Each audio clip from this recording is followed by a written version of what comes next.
Hi guys, welcome back to the Home and Homestead. If you're new to the channel, welcome, and if not, thanks for joining me again today. I'm Rebecca, and today we're going to do some pressure canning together.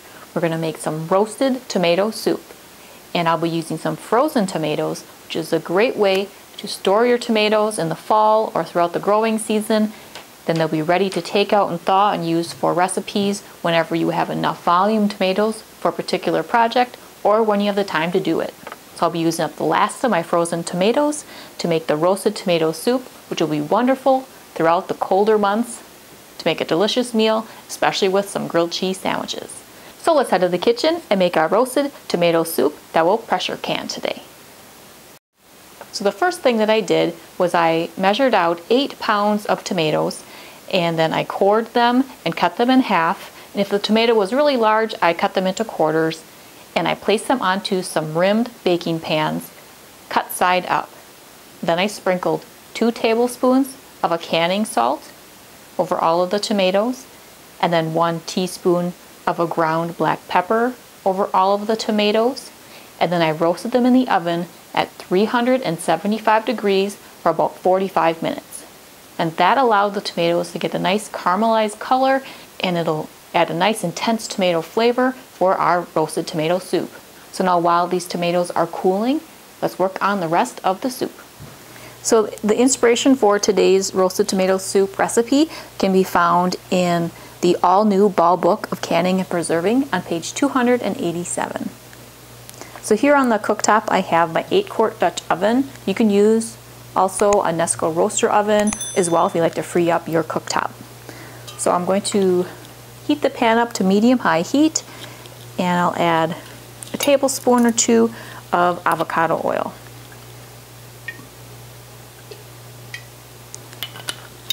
And to that I'm going to add 2 cups of chopped onion, which is about 1 medium onion. What we're going to do is saute this onion until it's nice and tender. I'll also season the onion right now, so I'll add 1 teaspoon of a canning salt. That'll help release some of the moisture from the onions, as well as 1 teaspoon of a ground black pepper. I'm going to start with a ½ teaspoon. I can always add more later. So we'll mix that together. We'll get these onions sauteing until they're nice and tender. And to help this process along, I'll add the cover. That'll help the onions steam a little bit. So we'll let these cook for about 8 to 10 minutes until the onions are nice and soft and tender. There we go. The onions are nice and tender. So now we'll add 2 teaspoons of a minced garlic. Stir them in. We'll just let that garlic cook a little bit and saute with the onions until the garlic is nice and fragrant. So just a minute or so. Now we'll add 1 cup of a dry white wine. So a Chardonnay, Sauvignon Blanc, or Fumé Blanc would work really nicely here. We'll stir this in, and we'll let this cook for about 10 minutes so that the wine can evaporate.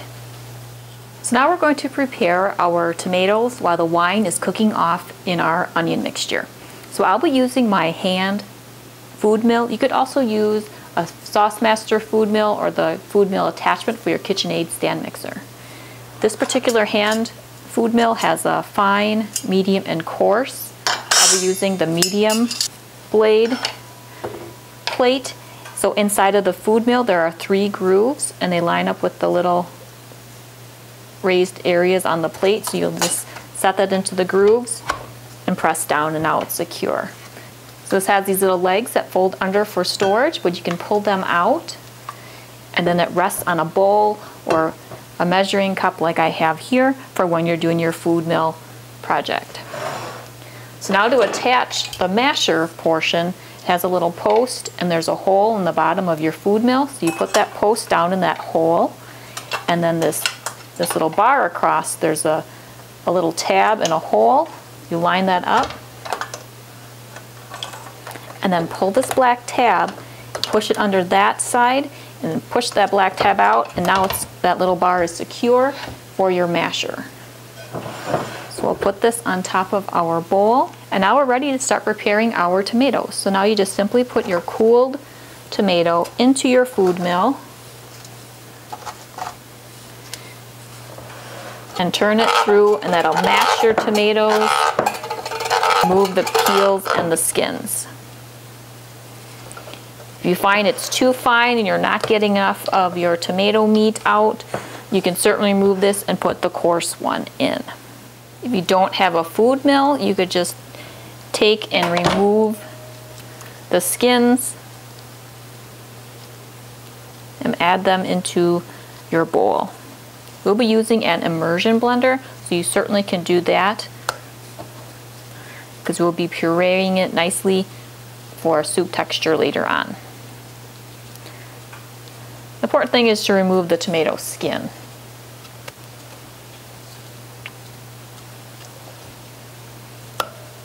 Since these were roasted and frozen prior, this is an incredibly easy step to do by hand.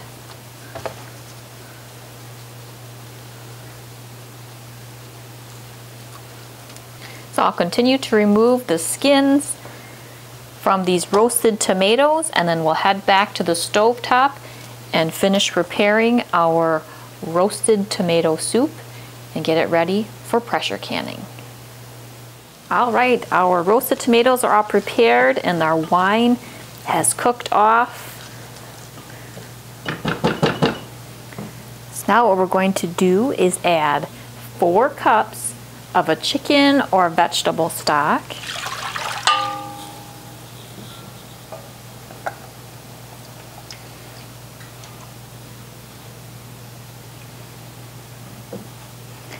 And then we'll add back in our prepared tomatoes.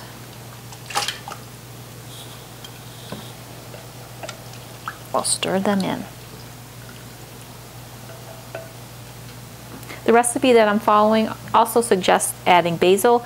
If I were to do basil in this, I would do 2 teaspoons of a dried basil. I'm leaving it out so that I can always add basil and make a tomato basil soup whenever I'm preparing my meal. So now we're going to bring this up to a simmer and allow this to simmer for about 20 minutes. All right, so this has been simmering away for a good 20 minutes now.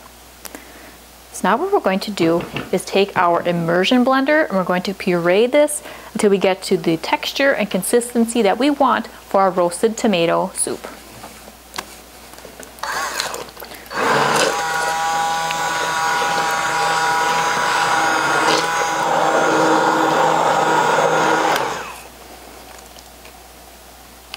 There we go. Now if you didn't have an immersion blender, you could also do this in batches in your food processor or blender until you get it to the consistency that you would like. I like a nice hearty, thicker soup for this roasted tomato soup, so this is where I'm going to leave it. Now what we're going to do is bring this up to a simmer again, and then we can place it into some warmed jars. But first what I want to do is give it a taste and see if we need to add any more salt and pepper. Tastes good. All right, we'll get this nice and warm and up to a simmer and place it into some canning jars. All right, our soup has heated up again to a simmer, so now what I'm going to do is I'm going to add our roasted tomato soup to some canning jars. I have regular mouth pint jars. You could also do quart jars. So into these heated jars, I'm going to put the roasted tomato soup and we'll fill it to about a 1-inch head space. So that is to the bottom of the threads on the jar. If you had a headspace measuring tool, you could also use that.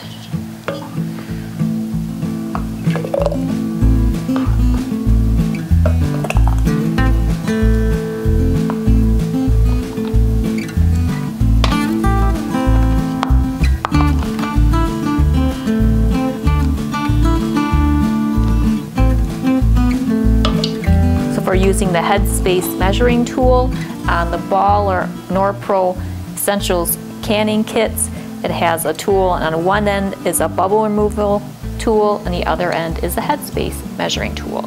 So you just place it on the side of the rim, and then you measure down. I'll wait until I remove the bubbles to confirm my headspace. So in the meantime, let's fill these canning jars. This smells really good. You can really smell the roasted tomatoes, and you get that white wine aroma, the garlic and onions. This is a nice hearty soup. Okay, now depending on how juicy your tomatoes are, that would depend on how much your end result would be. I've made between 4 to 6 pints with this recipe. This time it ends up being about 4. So now I'm going to take my bubble removal tool and go along the edges of the jars as well as through the middle. That just helps to remove any bubbles that may have formed when you were filling the jars. Right, so we'll get the headspace tool in there. These two are a little high, the other two look good. Now I'll just take a wet paper towel and wipe the rim and the side threads of the jars. That helps remove the food particles that may have fallen on there. It helps to ensure a nice seal on your jar. I like to do the side threads as well because that just helps to keep your ring a little bit cleaner too. You can reuse your rings for other canning projects. There we are. Now we'll just take a lid followed by a ring, just finger tight, onto each of these jars. Now I've had my pressure canner heating up while I was preparing the soup. So it's heated up and all ready to go. We have hot jars with our hot soup and a nice hot pressure canner.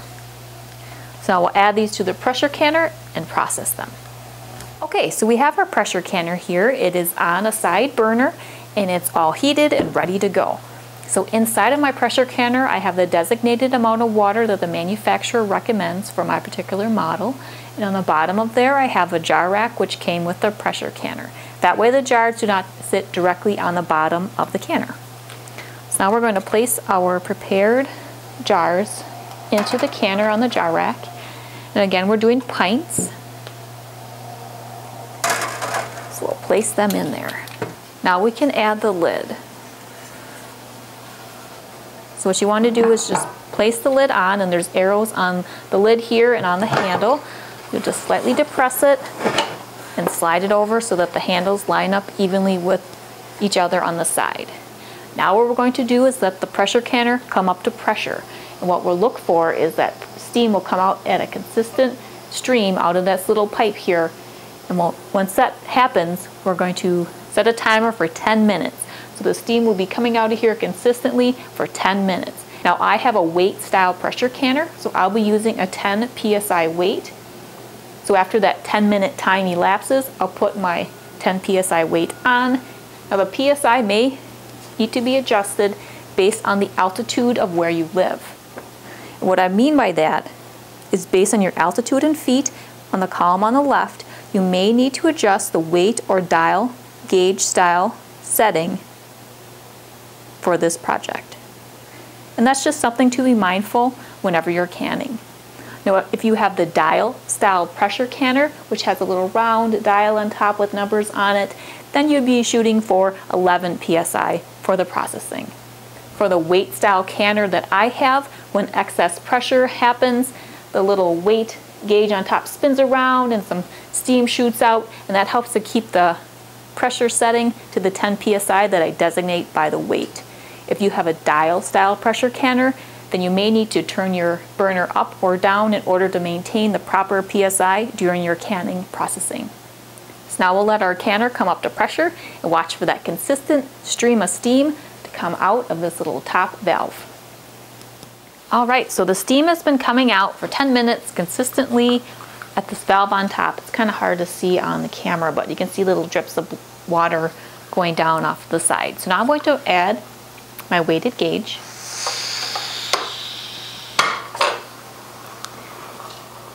And now this little red valve popped up, so that means inside of our pressure canner is set to the pressure PSI that we designated with our weight. Then we will begin our processing time. The processing time for pint jars is 50 minutes, and for quart jars it is 60 minutes. So now I can set the timer for 50 minutes for our pint jars.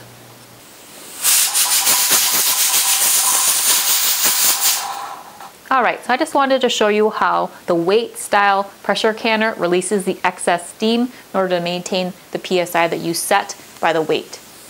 And the weight gauge will spin around and expel that extra steam.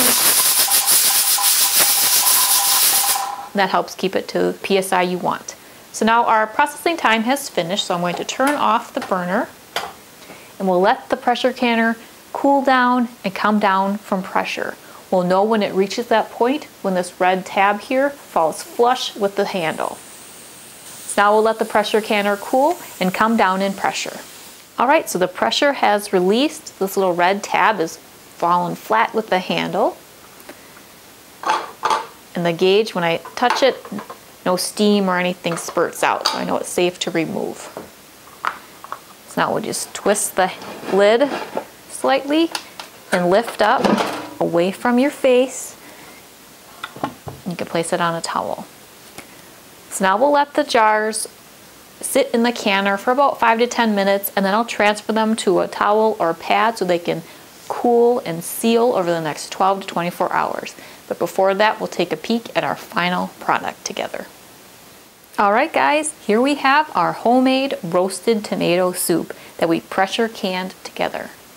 So we made 4 pints of this delicious and hearty soup. If you find that it's too thick or thicker than you would like, at the time of serving you could certainly add some milk or half and half, make a nice creamy tomato bisque, or you could add some chicken or vegetable stock and help thin it out. It also stretches to feed more people. We happen to like it nice and thick and hearty like this, and served up with the grilled cheese is a really comforting and delicious meal, especially on a cold winter day. Well, I hope you enjoyed our time together in the kitchen where we did a recipe making a delicious and hearty homemade soup that we then pressure canned. So now this can store on our pantry shelf and be used throughout the year. If you'd like more inspiration on recipes for homemade soups, hearty meals, or canning and food preservation, you can check out my playlist on the topics. Well, if you're new to the channel or haven't done so yet, I would really appreciate you subscribing. If you enjoyed this or any other video that you watch, please be sure to give it a thumbs up. Well, I hope you're having a great day. See you next time. Take care.